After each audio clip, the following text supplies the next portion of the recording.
Growing up, I always felt like the backdrop in a two-person play, starring my sister, Lily, as the cherished lead.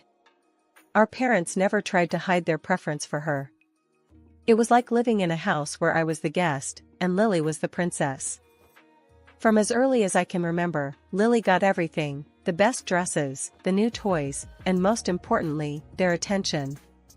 I got hand-me-downs, stuff from bargain bins, and the occasional nod that yes, I existed too. One evening, I was about 10, I remember sitting at the dinner table. Dad was going on about Lily's school project. "Look at this castle Lily made. Isn't it something?" Dad said, his eyes lighting up like Christmas trees as he held up a glitter-covered cardboard castle. Mom nodded, beaming at Lily. "It's beautiful, sweetheart. You're so talented." I had made a volcano that actually erupted, but it was sitting on the other end of the table, unnoticed. "Mine erupts," I muttered, but no one paid attention. Lily, with her bright green eyes sparkling, leaned over and whispered loud enough for only me to hear. "It's just baking soda and vinegar. Not a big deal." I clenched my fists under the table, feeling my face heat up. But I stayed quiet. Arguing with Lily only made things worse, because somehow, I always ended up being the bad guy. Grandma was the only one who saw through it all. She lived with us, thank God, and she was my one ally. One day, after a particularly nasty episode where Lily had blamed me for breaking a vase I hadn't even touched, Grandma pulled me aside. "You know, Anna, your parents might not see everything, but I do. You're just as special, never doubt that," she said, her voice firm and reassuring. "I wish they could see that too," I replied, looking down at my scuffed shoes. Grandma hugged me tightly. "I've told your dad time and again. Children should be loved equally." But it never changed. As we grew up, Lily turned into a master of manipulation. She had our parents wrapped around her finger, and anything she did wrong somehow got pinned on me. One day, I overheard her talking on the phone with a friend. "Anna is such a loser. She thinks Mom and Dad actually care about her. It's hilarious." I stormed into her room, furious. "Why do you have to be like this, Lily? What have I ever done to you?" She just smirked, her red hair like a halo of fire around her wicked grin. "Oh, Anna, don't be such a drama queen. Everyone knows I'm the good one here." I wanted to yell, to scream that she wasn't, that she was lying and cruel. But I knew better. It would just end in tears, mine. Instead, I walked away, my heart pounding, knowing I had to get out of this house as soon as I could. When high school ended, and I got into college, I was ready to leave and never look back. But my parents refused to pay for my tuition. They said it was because I wasn't serious enough about my future. Luckily, Grandma stepped in. She paid my fees, telling me to use this chance to build a life for myself, away from the shadow of my sister. College was like stepping into another world, one where no one knew about Lily or how I was always the second choice in my family. It felt like I could finally breathe, like I was shedding an old skin that never really fit me in the first place. The first person I met on campus was Carla, my roommate. She was from another state and didn't know a thing about me, which was refreshing. Carla had this straightforward way of talking that I wasn't used to back home. "Hey, I'm Carla. You're Anna, right? Let's make this room cool, okay?" she said as soon as I walked into our tiny dorm room, her words direct and devoid of any pretense. "Sure, sounds good to me," I replied, grateful for her easy demeanor. In those first few weeks, Carla showed me around, introducing me to her friends and pulling me into her social circle. I was hesitant at first, unsure how to act when no one expected me to fail or fade into the background. Hanging out with Carla and her friends, I realized they spoke their minds, no filters, no walking on eggshells. It was all straightforward and, honestly, kind of liberating. "Anna, you gotta loosen up. We're all here to have a good time, not judge each other," Carla said one night as we sat in the common room, surrounded by laughter and the smell of microwave popcorn. "I know, I'm just not used to this," I admitted, feeling a bit out of place, but welcome at the same time. Well, get used to it. You're with us now, she said with a wink. As the semester went on, I started joining study groups, attending class regularly, and really throwing myself into my marketing courses. My professors noticed. Miss Grant, your project was impressive.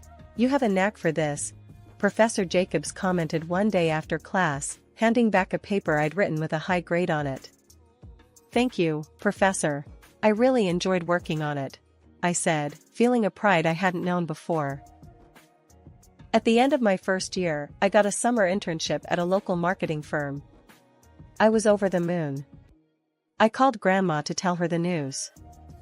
That's wonderful, Anna. I knew you could do it. Grandma's voice crackled over the phone, filled with genuine pride. Thanks, Grandma. I couldn't have done it without your help, I replied, feeling a lump in my throat. And you'll do even more. Just watch, she said, her confidence in me unshakable. By the time senior year rolled around, I was a different person. I had confidence, real friends, and a career path that excited me. College gave me the freedom to be who I wanted to be, away from the shadow of my family's expectations and Lily's manipulative antics. After graduation, I landed a job at a well-known cosmetology company in the city. But it wasn't just my career that was about to change, my personal life was on the brink of something entirely new. It all started at a city exhibition where different companies showcased their products. I was in charge of our company's booth, explaining the benefits of our latest skincare line to anyone who showed interest. Looks like you really know your stuff, a voice said from behind me. I turned around to see a tall guy with an easy smile watching me. Thanks. I try, I responded, brushing a loose strand of hair from my face. I'm Michael, he introduced himself, extending his hand. Anna, I replied, shaking his hand. There was an immediate, undeniable spark. We chatted casually at first about the products and the exhibition. But then, the conversation shifted. Michael was funny, throwing jokes left and right, making me laugh more than I had in a long while. And so, half-jokingly, we set up a date for the following weekend. Dinner turned into seeing each other almost every weekend after that. Michael was different. He listened when I talked, really listened. He cared about what I thought and felt, which was a new and wonderful experience for me. The months flew by, filled with little moments and big feelings. Before I knew it, a year had passed, and we were seriously discussing our future together. One night, over a quiet dinner at our favorite little Italian place, Michael looked more serious than usual. He took a deep breath. Anna, how would you feel about making this official? Like, really official? I knew what he meant, but I needed to hear him say it. Are you asking what I think you're asking? I prompted him. Michael nodded, taking my hands in his. Marry me, Anna. Let's start our own story. Tears sprang to my eyes, not from sadness, but from a profound happiness that flooded through me. Yes, Michael, I'll marry you. Getting engaged to Michael was like a dream. I was over the moon, floating through my days with a goofy grin plastered on my face. But when it came to actually planning the wedding, reality hit hard and fast, especially when my family got involved. I remember calling my parents to tell them the news. Their response was lukewarm at best. That's nice, dear, Mom said, her voice strained. But are you sure about this? You know how these things can be rushed. I clenched my jaw, trying to keep my cool. Yes, Mom, I'm sure. Michael is great, and we're really happy together. Well, if you say so, she sighed, and then quickly changed the subject. The trouble really started when I went home to discuss the wedding plans. The air was thick with tension the minute I stepped into the house. Dad was the first to bring up the elephant in the room. You know, Lily should really help with the wedding. She has such good taste, Dad suggested, casting a meaningful glance at Mom. Lily, who'd been surprisingly quiet, suddenly lit up. Oh, absolutely.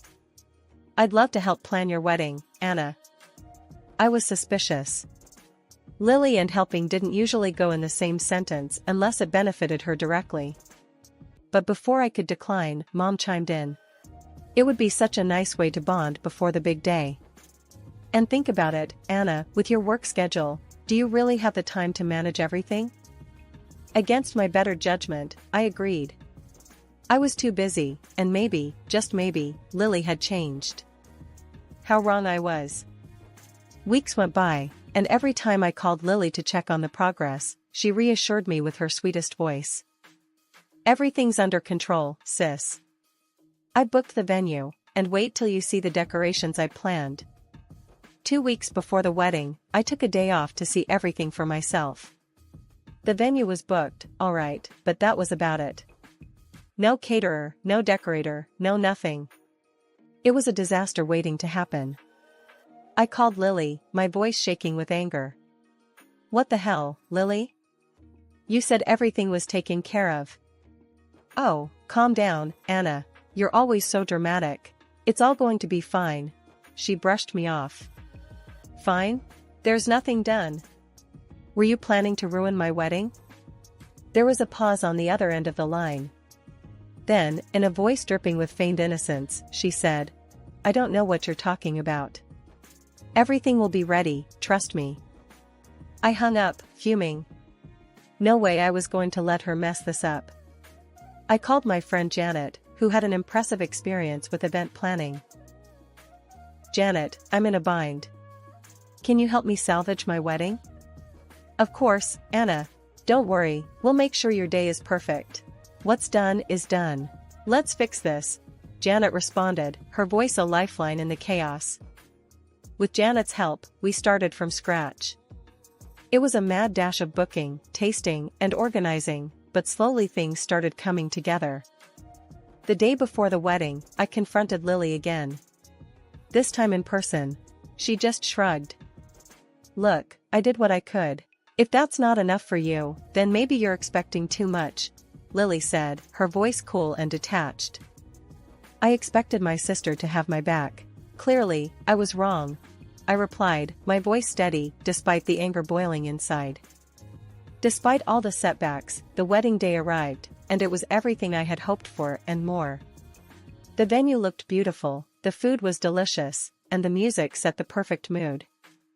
As I danced with Michael, feeling like the luckiest woman in the world, I almost forgot about the chaos Lily had tried to cause. Almost. But as the evening wore on, the inevitable couldn't be avoided. It was time for the speeches, and my heart sank as Lily stepped up to the microphone, her smile a little too sweet. Hello, everyone. Lily's voice was bright, carrying over the crowd. I just want to say how happy I am for Anna and Michael. Being the maid of honor and the wedding planner was such an honor. I could feel the anger bubbling up inside me. The lies were too much. She was taking credit for everything Janet and I had scrambled to fix.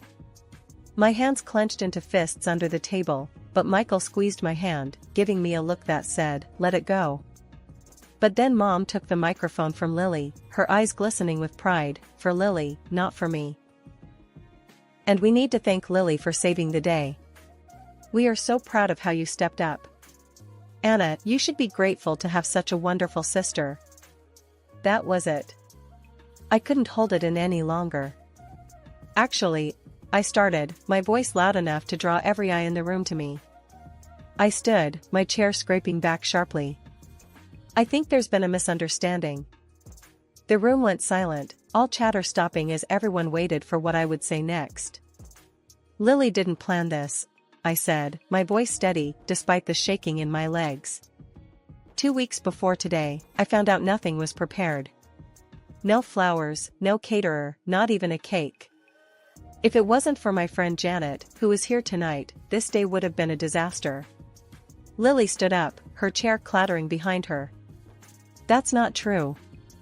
I did so much for this wedding. Anna, why are you always trying to make me look bad? Why?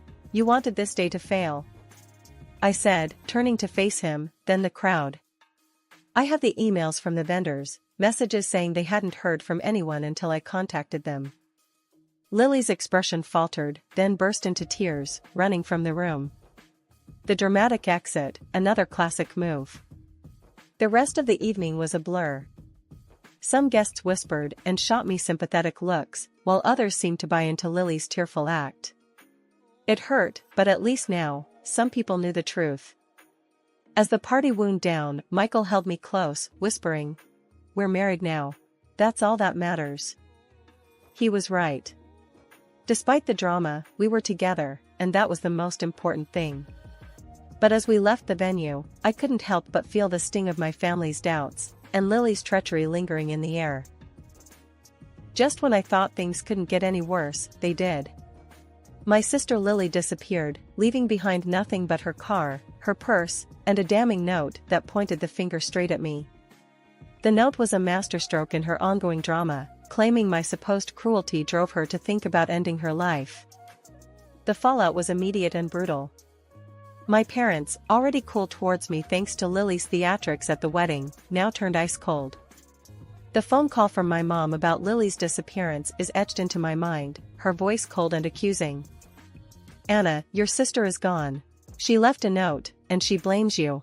She said you've been cruel, that you pushed her to this," Mom said, each word like a dagger. "That's ridiculous. I haven't done anything to her. You know how she is, how she twists things," I shot back, my voice shaking with a mix of anger and despair. "Enough, Anna. Your sister is missing, possibly worse, and all you can think about is defending yourself," she snapped before hanging up. The accusations didn't stop there. Relatives, friends, even neighbors seemed to have read the script Lily left behind, all casting me as the villain in her twisted story. But the worst blow came from Grandma, the one person I thought I could always count on. When I went to see her, hoping for some support, she met me with a frosty gaze, her disappointment palpable. "Anna, I can't believe you. Your sister felt so tormented she had to run away. And all you can say is that it's a lie?" Grandma's voice was stern, her usual warm tone gone. "Grandma, please, you know me. I would never hurt Lily," I pleaded, feeling the tears start to well up. Grandma shook her head, her expression hardening. "I thought I knew you. But Lily's note. Anna, she was clearly in a lot of pain. And no truth you wanted to prove is worth her life." "But it's not the truth," I protested, my voice rising in desperation. "I think it's best if you leave. I need to think about all this, about where we all went wrong," she said, turning away from me, signaling the conversation was over. Walking away from Grandma's house that day felt like leaving my last safe haven. Betrayed and isolated, the weight of the entire situation bore down on me, crushing. As the days turned into weeks, with no word from Lily, the strain started to show in every aspect of my life. Michael tried to be supportive, but the constant stress was a wedge between us. "Anna, maybe it's time to just let it go.